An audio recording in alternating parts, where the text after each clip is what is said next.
Todos livres. Abre aquela. Bom dia a todos e todas, sejam bem-vindos à nossa live, intitulada O Impossível Só Existiu Até o Dia em que Inventaram a Superação. Eu gostaria de agradecer inicialmente a presença de todos e todas aqui, para compartilhar conosco essa manhã sobre uma troca de experiências tão importante, e também agradecer a Crescam por viabilizar, né, momentos como esse, e a Unieb por construir esses momentos. Então, meu agradecimento a toda a nossa equipe. E essa ação é uma ação com o intuito de dar visibilidade, espaço de fala, reconhecimento sobre os direitos das pessoas com deficiência. Antes de darmos início, eu gostaria de agradecer a nossa parceira do dia, que se disponibilizou por estar conosco, trocando as suas experiências e falando um pouco sobre a sua trajetória de vida, sobre a sua trajetória acadêmica, a Kéria Johanna. Mais tarde vou falar um pouquinho sobre a história dela. Mas antes, eu gostaria de passar a palavra à nossa chefe, a Guiana, para dar alguns avisos e agradecimentos iniciais. Guiana, seja bem-vinda. Bom dia a todos e todas. Bom dia, Mariana. Bom dia, Selma. Bom dia, Isabela. Antes de eu agradecer todos que estão nos ouvindo, nos prestigiando, aprendendo conosco e também compartilhando conosco, quero agradecer as intérpretes, a Selma e a Isabela, são tesouros que a gente procura para encontrar. E com elas, a gente deixa o convite de que apareçam mais ainda profissionais interessados por esse universo da interpretação de Libras. Agradecemos muito a Kéria, que se predispôs a esse bate-papo, a essa conversa. É mais um momento para falarmos da luta das pessoas com deficiência, mais um momento para dizermos que é uma luta constante, são desafios diários, e encerro minha fala mais uma vez agradecendo todos que nos assistem, todos que nos acompanham, todos que cooperaram para que esse momento existisse de partilha, de cooperação, de aprendizado. Muito obrigada. Mariana, com você. Obrigada, Guiana. Além da Guiana, também estará conosco a Késia, que é a nossa coordenadora intermediária, que gerencia a nossa pasta de atendimento especializado. Bom dia, Késia. Bom dia, é um prazer estar com todos vocês nessa manhã. Me chamo Késia, estou como coordenadora intermediária na Unieb Samambaia. E desde a semana passada temos participado de lives com temas voltados para a educação especial e inclusiva. Nós sabemos que no dia 21 de setembro é comemorado no Brasil o Dia Nacional de Luta das Pessoas com Deficiência. E essa data foi oficializada em 2005 pela Lei número 11.133. Entretanto, já era comemorado desde 1982. A luta é antiga, né? O 21 de setembro foi escolhido porque está próximo do início da primavera, uma estação conhecida pelo aparecimento de flores, né? O desabrochar. E esse fenômeno representaria o nascimento e renovação da luta das pessoas com deficiência. E quem é a pessoa com deficiência? Segundo a Lei número 13.146 de 2015, a pessoa com deficiência é aquela que tem impedimento de longo prazo de natureza física, mental, visual, intelectual ou sensorial, o qual, em interação com uma ou mais barreiras, pode obstruir sua participação plena e efetiva na sociedade em igualdade de condições com as demais pessoas. A deficiência atinge diferentes níveis e pode ser classificada em 4 tipos: a deficiência física, a auditiva, a visual e a mental. E nossa convidada de hoje traz uma história de muita luta, mas muita superação. Então, tenhamos uma ótima manhã de reflexão. Um abraço a todos. Obrigada, Mariana. Muito obrigada, Késia. Como a Késia colocou, essa ação que nós estamos promovendo hoje, gente, é uma ação em comemoração ao Dia Nacional da Luta das Pessoas com Deficiência. Mas é claro que nós não podemos ficar restrito, nós não podemos deixar esse debate restrito apenas a essa semana ou a esse dia. Muito pelo contrário, a nossa perspectiva é que a gente possa ampliar o debate sobre a questão da inserção de diferentes pessoas, democratizar o acesso e ensino independente das características que os indivíduos têm. E como que vai funcionar, então, a nossa dinâmica hoje? Não é uma palestra em si, na verdade é uma roda de conversa, né? Nós vamos focar, então, na história da Kéria, que vai compartilhar um pouquinho conosco sobre a sua trajetória. Antes de eu chamar a Kéria para dar aí o seu bom dia inicial, eu vou falar um pouquinho sobre a história dela, a história acadêmica e a relação que ela teve, né, dentro da educação.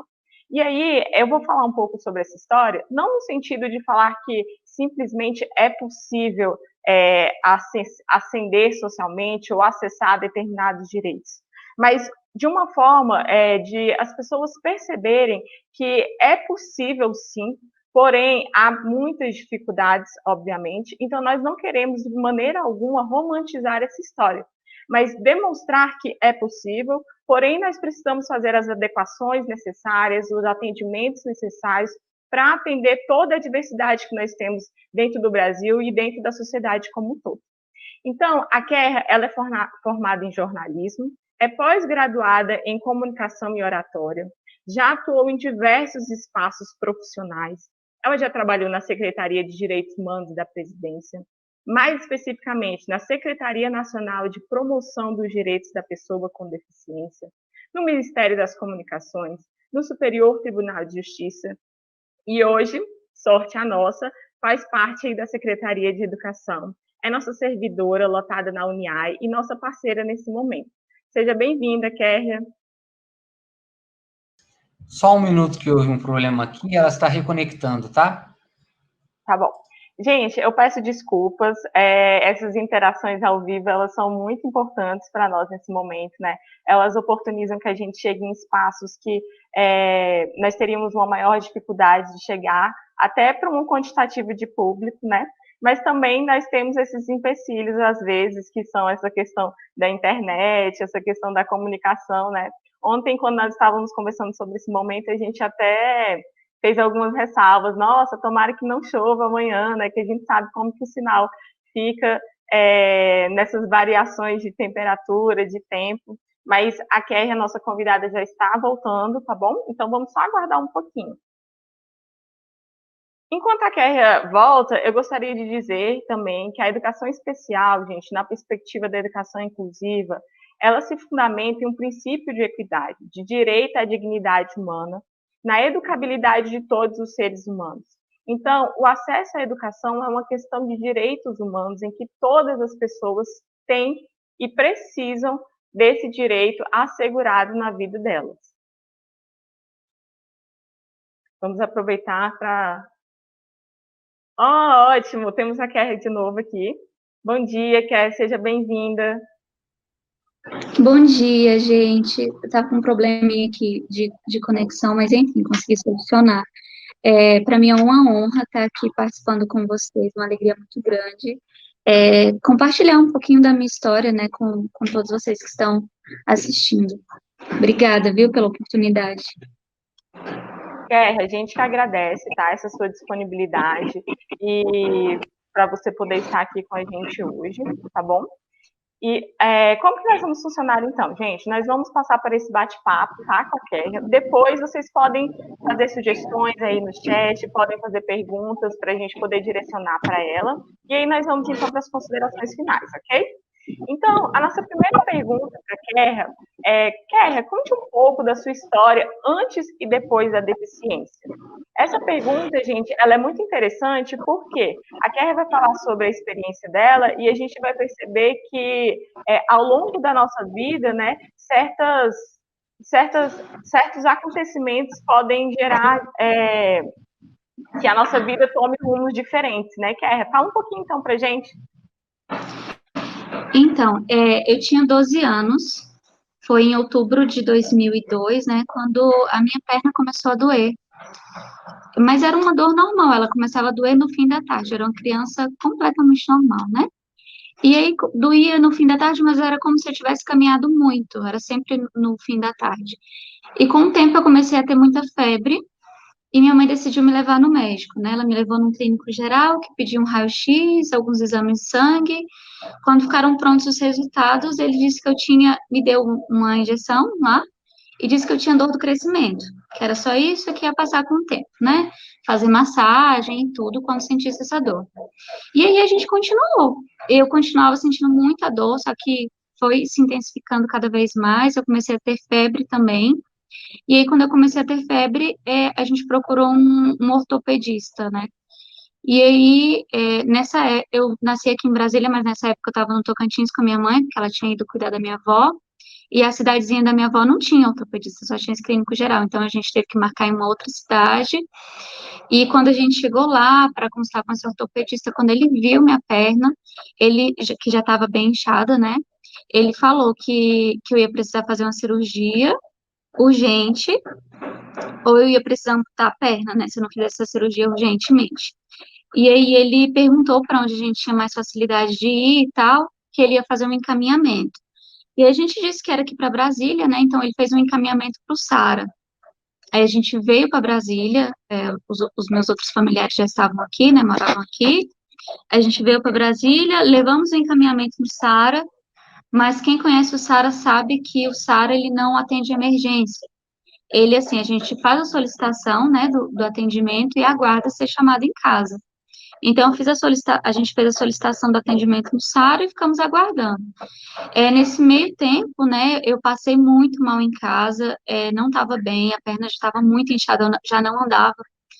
E aí, teve uma noite que eu passei muito mal, minha família me levou para o hospital de base, que é em frente ao Sara, né? Aí, no hospital de base, eles descobriram que fizeram alguns exames, descobriram que eu tinha um tumor, mas não sabiam, né? Ainda não tinha feito a biópsia, então não sabia se era maligno, se era benigno, enfim.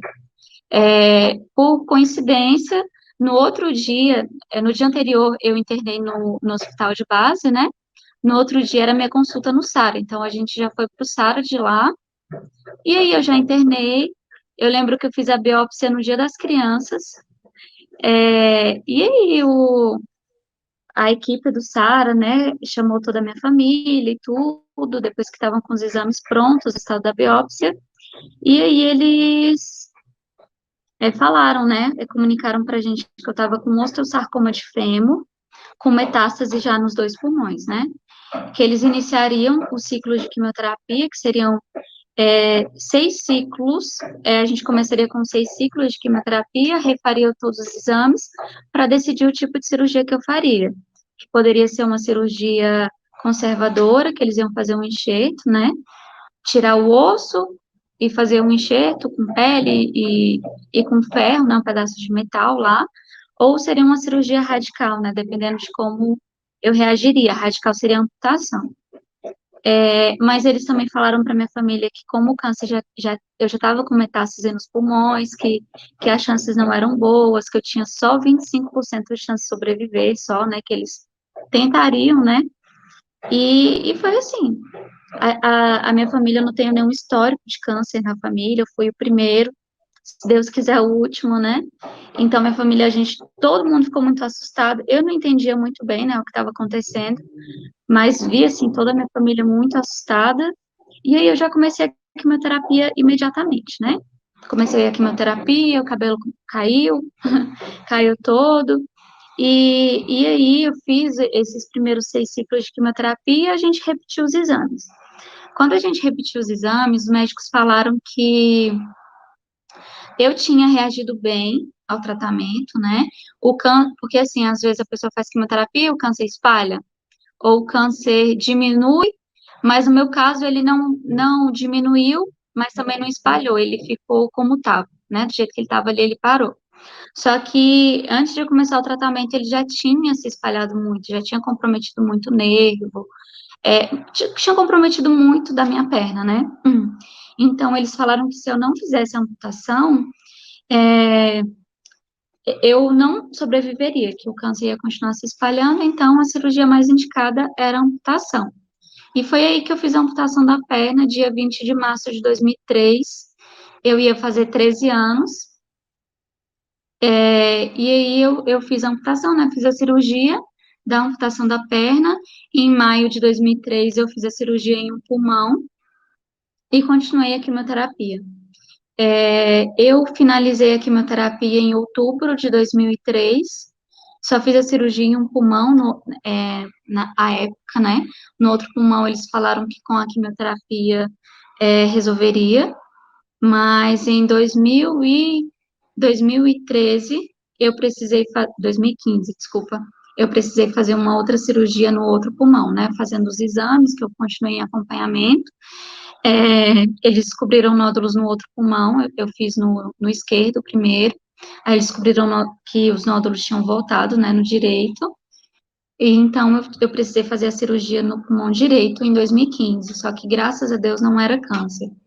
É importante também ressaltar que todo esse tempo que eu estive, eu fiquei praticamente 1 ano internada no SARA, ia para casa pouquíssimas vezes, tinha apoio de profissionais lá, de educação, eu continuei estudando lá, eu fazia as provas no próprio SARA e eles mandavam por correio para a escola, né?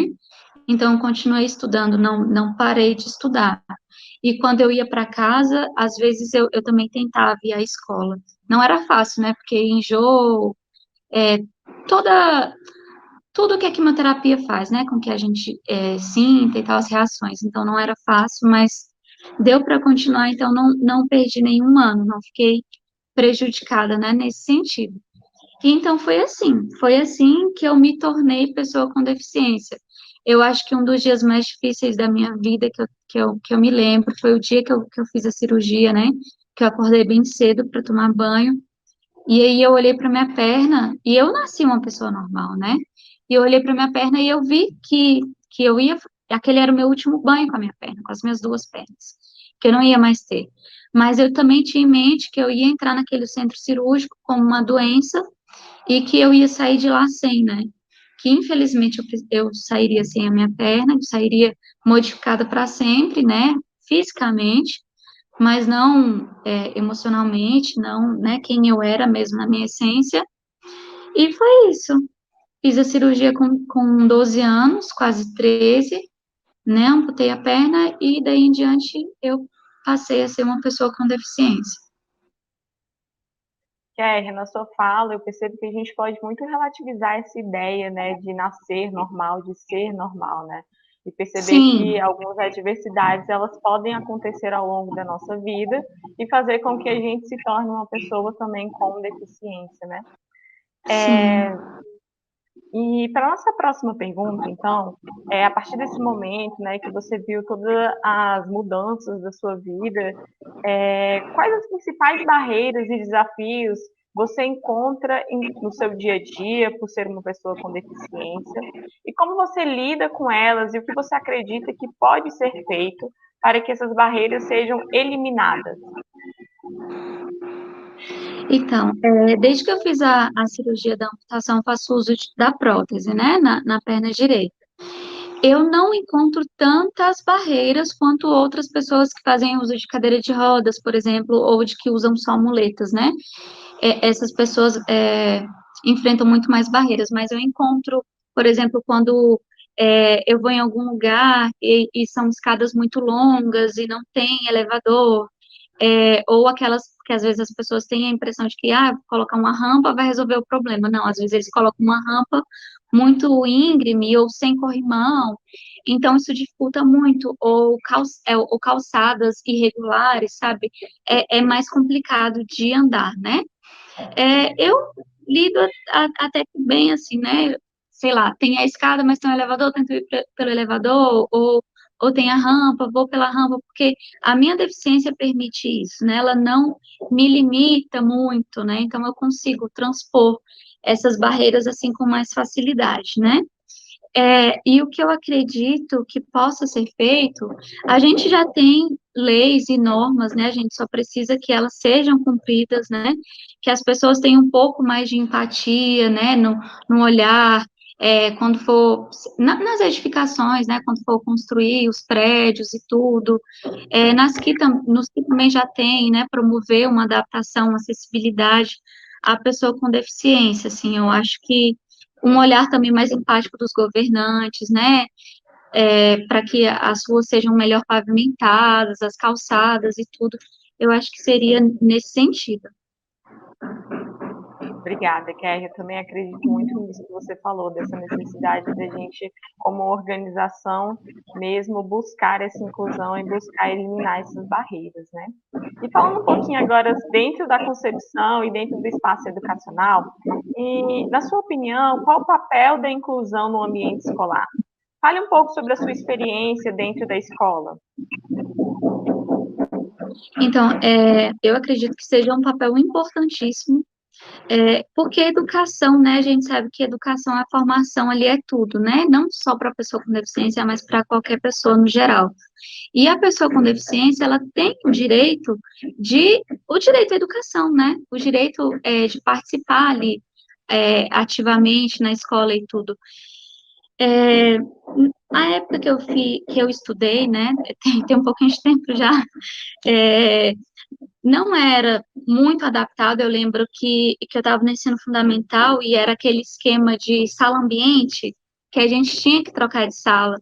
Então, para mim era complicado, porque eu usava muletas, né? Tinha pouco tempo que eu estava usando a prótese, então não tinha essa autonomia de andar sem as muletas. Então, para mim era complicado ter que ficar trocando de sala, aquele tumulto, e carregando material, assim. Então, eu contava muito com a ajuda de colegas, minhas amigas levavam material para mim, e eu lembro que algumas iam até assim na frente, abrindo caminho, para o pessoal não esbarrar em mim e tudo, né? Eu percebi, assim, aí tinha a questão da educação física, né? Não tinha nenhuma atividade que me incluísse, né? Então, a educação física, eu ficava ali sentadinha no canto.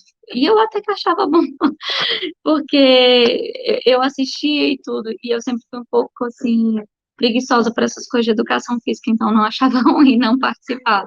Mas tem muita criança que gosta, né, de participar e tudo. Eu não via nenhum problema em ficar sentada assistindo meus colegas, mas eu sei que tem muitas crianças que gostam de participar, e é muito importante, né, que existam atividades ali, né, que incluam as crianças no modo geral, e eu não tive isso. Mas também tem bastante tempo, né, foi em 2003, 2004.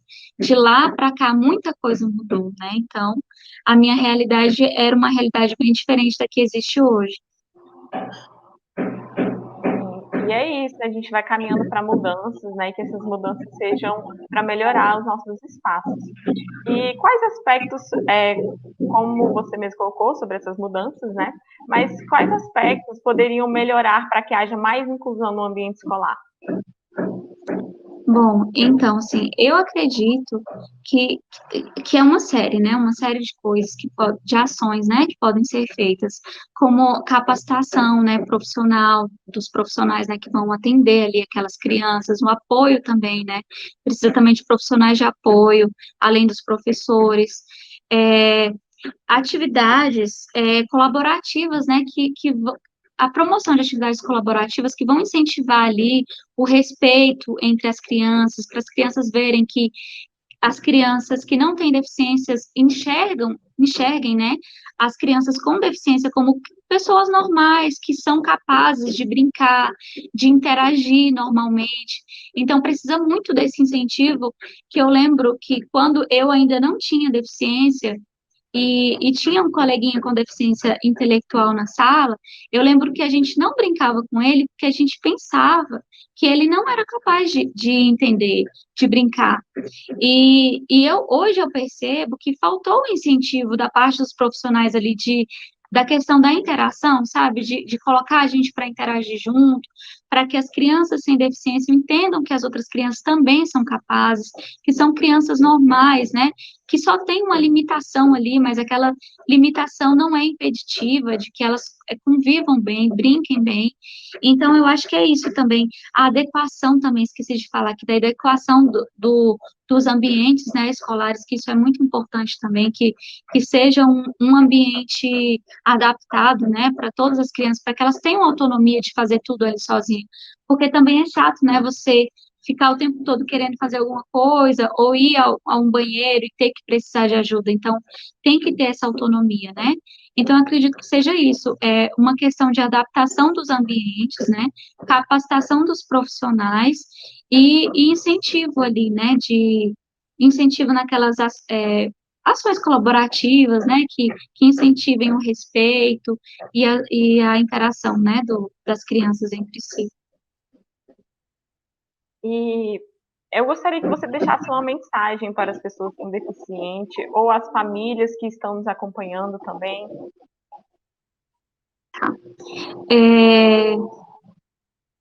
Assim, cada deficiência, ela tem a sua característica, né?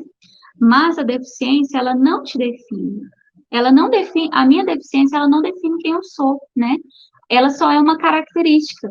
Assim como todas as pessoas têm uma característica, a pessoa é mais alta, é mais baixa, é gordinho, é magrinho, é careca, é cabeludo, é uma característica da deficiência. Eu tenho uma deficiência física, eu não tenho uma perna. É uma característica, mas ela não me limite, não me limita, sabe? Eu não sou só uma pessoa sem uma perna. Eu sou quem eu sou, sabe? Eu sou, você com deficiência é capaz de fazer qualquer coisa que você quiser fazer. Uma deficiência, ela não vai te impedir, ela não vai fazer com que você, com que sua vida acabe, sabe? Eu lembro que quando eu me tornei uma pessoa com deficiência, muitos dos meus familiares choravam. Eu tenho uma tia que tem depressão até hoje, porque ela chorava, assim, ela não sabia como seria. E tudo que eu quis fazer na minha vida até hoje, eu consegui. A deficiência, ela não me limitou. Então, a mensagem que eu deixo é essa, sabe? Você pode fazer qualquer coisa, talvez você não consiga tão rápido quanto a outra pessoa que não tem a deficiência consiga, né? Talvez você consiga fazer essas coisas com mais dificuldade, mas se você tiver paciência, força de vontade, sabe? E buscar meios, você vai conseguir. E os familiares também, sabe, não vejam as pessoas com deficiência como uma coitadinha que não vai conseguir e tudo. Eu lembro que as minhas tias, principalmente, queriam me dar tudo na minha mão, e eu não queria, eu queria ir lá e fazer as coisas por mim, sabe? E isso é muito importante também, vocês promoverem a autonomia, darem espaço para que a pessoa com deficiência seja protagonista da vida dela, sabe? Porque às vezes a gente tem a impressão de que, você tem que fazer tudo pela pessoa, que a pessoa é incapaz, mas não é incapaz, a pessoa com deficiência, ela é capaz de tudo que ela quiser, ela só precisa do ambiente, ela só precisa ser respeitada e ter autonomia, né, da vida dela. É isso. Uma linda mensagem mesmo. E, para finalizar, para você, qual a importância do Dia Nacional de Luta das Pessoas com Deficiência? Como a Kézia já falou aqui, né, a luta da pessoa com deficiência, ela é diária. E esse memorial, né, não especificamente nessa data, ela já vem sendo, ele vem sendo construído, né, ao longo dos anos, né, com leis que a gente, com deficiência, né, que nós, pessoas com deficiência, vamos conseguindo, com adaptações, enfim, ao longo dos anos ele foi um marco, né, que foi se desenvolvendo. Então, esse dia, o dia 21 de setembro, o dia da luta da pessoa com deficiência, é mais um dia de visibilidade, né, um dia em que a gente tem mais visibilidade para poder falar, né, então é muito importante isso, né, que às vezes a pessoa com deficiência, ela não encontra muita pauta, né, no dia a dia, não tem tanto esse olhar. Então, o dia da luta da pessoa com deficiência é um dia em que a gente está mais em evidência, né?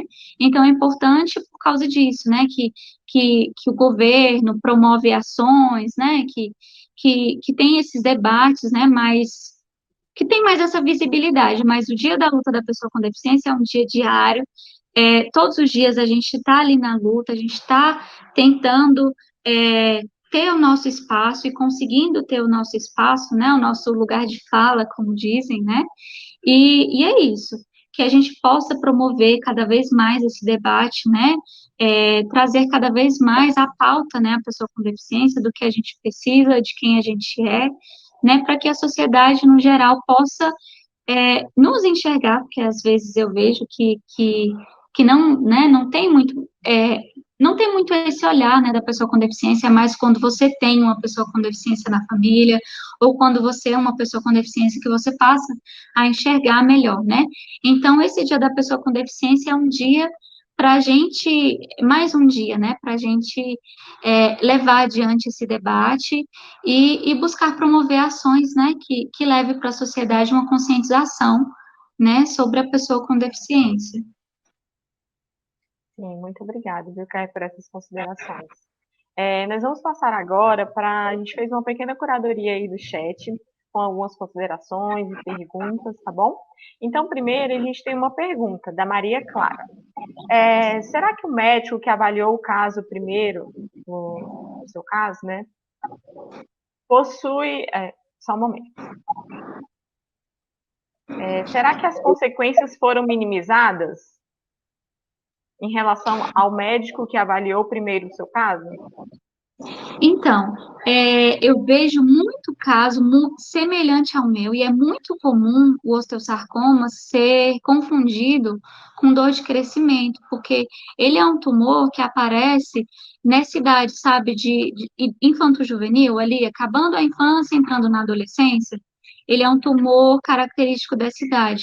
Então, é muito comum, né, ele ser confundido com a dor do crescimento. Por muito tempo, né, a gente também acreditou nisso. Será que se eu tivesse sido avaliada à época por um ortopedista já logo de cara, né, será que eu teria tido a perna amputada? Não sei. Eu conheci, a época que eu fiz tratamento no SARA, muitas pessoas que descobriram o câncer bem antes, né, assim, logo que surgiu, descobriram muito rápido e tiveram a perna amputada, né? Eu não sei. Eu acredito que o que tem que acontecer na vida da gente acontece, né? Mas, assim, claro que o ideal teria sido, né, ele ter, sei lá, talvez dito, eu não tenho capacidade, eu sou só um clínico geral, procure um ortopedista, né, que vai te avaliar melhor. Talvez essa tivesse sido, né, eu acredito que essa fosse a conduta mais certa dele, mas eu não sei, né, o que passou pela cabeça dele, enfim, eu não sei dizer. Eu acredito que o que tinha que acontecer na minha vida aconteceu, né? Eu não culpo esse médico por, eu só amputei a perna por causa dele. Se ele tivesse me passado para um ortopedista que tivesse me avaliado melhor, eu não teria amputado a perna, eu não penso isso. Porque eu já vi muitos relatos até de pessoas que passaram por ortopedistas e tudo, relatariam a mesma coisa. Não, eles me disseram que era só uma dor de crescimento, né? E só com o passar do tempo descobriram que realmente era um osteosarcoma. Então, assim, eu acho que a gente tem que procurar, né, procurar avaliar tudo melhor, se sentiu ali uma dor, procura avaliar, descobrir direitinho o que procura um ortopedista, né, mas a gente está sujeito aí ao que a vida tem pra gente, né. Agora nós temos alguns comentários. Nós temos uma professora que elogiou o trabalho do SARA. Realmente, né, valorizar nosso sistema único de saúde é muito importante, é o que dá acesso à nossa saúde pública, né, que dá assistência a muitas pessoas. Nós temos elogios a você, Kéria, a sua história, comentários de que é uma linda história. Nós temos um outro comentário, que é: a minha deficiência não define quem eu sou. Você gostaria de comentar essa questão? Bom. Nós temos aí uma foto atual da Kéria, né? Sendo compartilhada. Assim, na questão de limitar quem eu sou, o que eu quero dizer é que eu sou muito além do que isso, né? Do que uma pessoa que não tem uma perna. Porque às vezes a pessoa vê uma pessoa com deficiência e fala: ai, meu Deus, coitadinho, olha lá, não tem a perna, né? Oh, meu Deus, coitadinho, tá na cadeira de rodas. Oh, ai, meu Deus, coitadinho, não escuta. Não, a gente não é coitadinho. A deficiência é uma característica nossa, né? Claro que a gente enfrenta algumas barreiras, mas que a gente está buscando, né, ao longo do tempo, ter essas barreiras eliminadas, né? E para isso a gente precisa de um olhar da sociedade, dos nossos governantes, né? Um olhar mais empático, né? Para que essas barreiras sejam erradicadas. E a deficiência é uma característica, como eu já falei, né? Ela não faz com que eu seja uma pessoa pior do que outra pessoa, uma pessoa incapaz. E é isso, é nesse sentido que eu quero dizer. Ela não me limita e ela não define quem eu sou. Eu sou uma alma nesse corpo, né? E esse corpo, ao longo do tempo, sofre modificações. E é isso, é a gente olhar, né, ressignificar. Eu busco sempre ressignificar tudo que eu passo na minha vida, né? O que essa deficiência me trouxe, né? Qual o olhar que eu tenho hoje da vida que talvez eu não tivesse se eu não tivesse passado pelo que eu passei. Então, eu costumo falar para todas as pessoas com quem eu convivo que eu não mudaria nada na minha vida, eu não mudaria nada, porque não que a gente seja, né, as melhores pessoas do mundo, ou que não tenha nada para mudar, né? Mas essa deficiência, ter passado pelo que eu passei, o câncer, o tratamento, tudo me fez uma pessoa diferente de quem eu seria, né? Com certeza, se eu não tivesse passado por isso.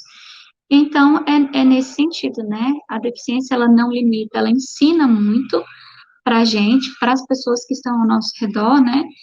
E ela não me paralisa, né? Várias vezes, quando eu estava na academia ou na faculdade, pegando o ônibus para fazer faculdade, tudo, às vezes as pessoas, nossa, eu acho tão legal, né, que você está aqui e tal.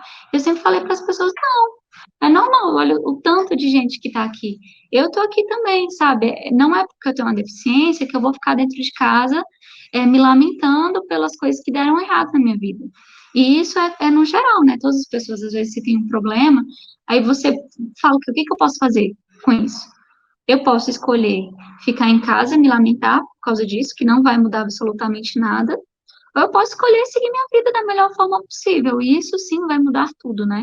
Vai mudar a forma com que você vive a sua vida e a forma com que você se relaciona também com as pessoas, né? No geral. Nós temos um comentário que vai muito de encontro a isso que você acabou de expor, que é deixemos esse alerta aos pais e também aos professores. E nós temos uma outra pergunta aqui. Como foi o atendimento no SARA? Você voltou lá depois? Sim, eu fiz 1 ano de quimioterapia, né? Depois que eu finalizei a quimioterapia, em outubro de 2003, foi exatamente 1 ano, eu continuei fazendo acompanhamento. Primeiro eu comecei fazendo os exames, refazendo os exames de 3 em 3 meses, aí foi aumentando o período. Aí passou para 6 em 6 meses, depois para 1 vez por ano, e aí em 2009 eu tive alta da oncologia do SARA, do programa de oncologia do SARA, né? Porque eu fiquei 5 anos sem ter reincidência de câncer, porque é esse o período, né, que eles têm mais ou menos para você dizer que você foi curado, você tem que ficar refazendo os exames durante 5 anos, e se não aparecer mais, você está curado. E aí foi isso, eu fiquei 5 anos fazendo aquele acompanhamento constante, né, na oncologia do SARA. Durante esses 5 anos o câncer não voltou, então eu tive alta da oncologia. Mas na ortopedia do SARA, eu faço acompanhamento até hoje. Então, se eu tenho algum problema com a prótese, né, engordei, emagreci, aí eu vou lá, faço os ajustes, se eu tá me machucando aqui, tá machucando ali, eu continuo fazendo esse acompanhamento. O SARA, ele tem esse acompanhamento, excelente, né, para o resto da vida dos pacientes, né, que se tratam lá. E até uma observação bem legal, né, que para quem está assistindo e precisa do tratamento, vocês podem se inscrever, né, vocês entram no site do SARA e faz a solicitação lá da consulta. Se for para criança, bebê, de 0 a 18 meses, já existem as datas lá pré-estabelecidas. Então, você entra no site do SARA e já marca a consulta. Não precisa solicitar e ficar aguardando eles entrarem em contato. Já existem essas datas lá, né? Claro que dentro dos tratamentos que eles fazem, né? Dentro das especialidades que eles atendem. Então, se alguém estiver assistindo a gente e precisar desse acompanhamento para criança com deficiência, criança prematura, enfim, de 0 a 18 meses já tem esses atendimentos pré-estabelecidos, só entrar lá e agendar. E para quem tem mais, né, de 18 meses, 1 ano e meio, é só entrar lá e solicitar o atendimento, solicitar a consulta e ficar aguardando eles entrarem em contato. Para a criança costuma ser mais rápido, né? Para mim não demorou tanto o atendimento, eu acho que não foi nem 1 mês. Eu consegui ser atendida. Ótimo. E nós temos uma última pergunta aqui, que é: como é a troca da prótese? Então, é conforme a minha demanda. Se eu demandar 5 vezes por ano, 5 vezes por ano eles vão lá trocar. Só que eu não costumo trocar muito, assim, eu não sou, como eu falei, eu não sou muito aventureira, assim, eu sou mais de casa, trabalho, coisas assim, não costumo me aventurar muito. Então, eu troco, sei lá, 1 vez por ano, tá apertando, aí eu vou lá, troco o encaixe, né? Eles fazem um novo encaixe. Ou aconteceu alguma coisa com o pé, com o joelho. Sempre tem esse acompanhamento. Só entrar em contato, eu ligo, chamo a oficina ortopédica, a parte que cuida, né, da prótese. Eu ligo na oficina ortopédica, relato o problema, o que eu tô sentindo. Eles marcam, eu vou lá e troco. É bem tranquilo mesmo.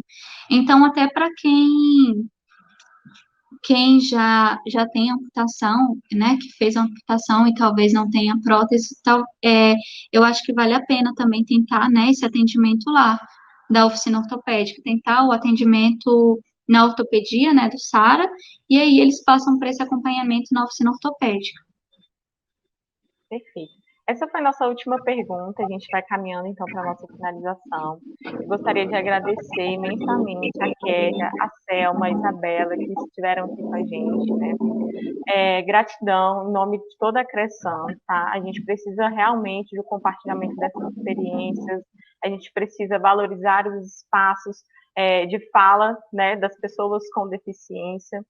E essa live, acredito que o nome, né, o impossível só existiu até o dia em que inventaram a superação, realmente deu sentido a esse nome. E nós temos também, antes da gente finalizar, nós vamos colocar um vídeo que foi elaborado pela nossa oficina pedagógica, em que elas compartilham um poema sobre diversidade para a gente, tá? Mas antes, então, da gente passar esse vídeo, eu deixo aqui meus agradecimentos a quem esteve com a gente essa manhã, regada a muito amor, um café para esquentar a alma, né? E muito obrigada mesmo, de verdade, tá? Eu também gostaria de agradecer o convite da Cressan, das meninas da Unieb. Muito obrigada mesmo pela oportunidade, né, de compartilhar com vocês a minha história, de compartilhar com as pessoas que estão nos acompanhando, né, um pouquinho da minha trajetória. E obrigada, gente, que ações como essa, né, sejam promovidas mais vezes, porque é muito importante, né, esse espaço, esse debate. Muito obrigada e parabéns pela iniciativa. Obrigada, Kéria. Vamos nos cuidando, gente. Vamos cuidar das pessoas que estão ao nosso redor, das pessoas que a gente ama, tá? Nós vamos enviar o vídeo o link no chat, tá bom? Então vocês podem acompanhar. Aproveitem para vocês abrirem aí o canal da Oficina Pedagógica de Samambaia. Aproveitem também e se inscrevam no nosso canal para vocês terem um acesso mais fácil, terem as notificações das atividades que nós estamos desenvolvendo, tá bom? E muito obrigado, um beijo e se cuidem. Até a próxima. Até mais.